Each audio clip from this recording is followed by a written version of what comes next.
You're going to see over here Michel Miller, who you've just met from Family Drug Support, an old friend. Bruce Bilson over here, not paying attention. You're familiar with him, that man for Julie. Julie Ray over here, Dr. Stephen Bright. This is Rod Wilson over here, and there's a new face. You may not know David Taylor. David Taylor's from VADA, which is the Victorian Alcohol and Drug Association. Did I get that right? Thank God for that. I've not been well tonight. Look, within the family unit, there are lots of things that we can do. And it may not necessarily be about having a boundary around them not using drugs.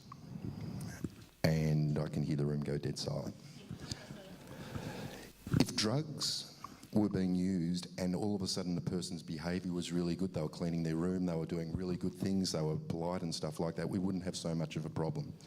It's boundaries around behaviour though, because that's the problem that takes place within our families, where they're being rude to us, they may be taking money from us, they may be abusive, property damage, hurting other siblings, stealing from us, a whole range of things there. That's where we can be really strong around boundaries.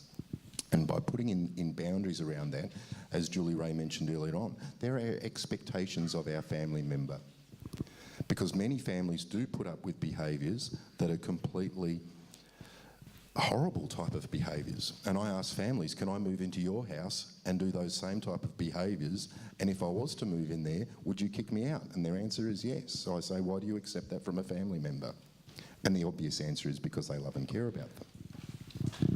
But in loving and caring about them, our role as being a family member is to try and provide them the healthy ways of coping with life. So we're not doing ourselves any favours or them any favours by not putting in boundaries around behaviour. Michael already has spoken a lot about what families can do, but I really do urge you that you do get help, that you do seek out and get support, because you have to understand you're not alone. We get a huge number of phone calls to our information line saying, what do I do, what do I do? And there's panic and fear.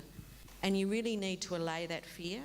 And you really do need to speak to someone like Michael or other support agencies to help you through this. And every family will be different, but also there are networks, and rely on each other and have those conversations. There's no science to this. There's no right or wrong to this. So I'm sorry we can't sort of say, do A, B, C and D and all will be well. But really do look to each other and look to Michael and his organisation for help